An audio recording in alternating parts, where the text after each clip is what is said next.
And again, there is language such as diversity, such as inclusion, and this other word, which is sometimes you hear it said as equality, and sometimes you hear it said as equity. And it's getting to grips with some of these words that is all important.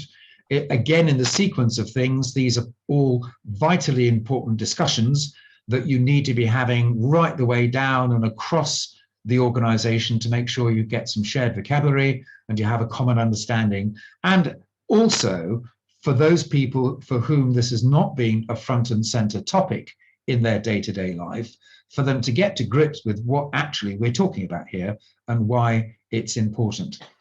I'm a big fan of visuals, and I think that the particular visual I managed to snag on this occasion does an admirable job of trying to decipher the difference between equality and equity.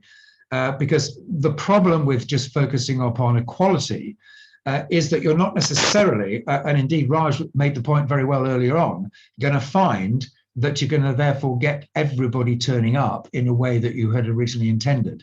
And the reason for that is that there is inherent disadvantage, which is why we're in this conversation. And therefore, those who are actually trying to give an opportunity to aren't necessarily in the right position to do that. Equity thinks about it in a different way, and it thinks about it from the perspective of the disadvantage that that group or individual has, and therefore, how can we better resource that person or group to make sure that, meaningfully speaking, they can participate?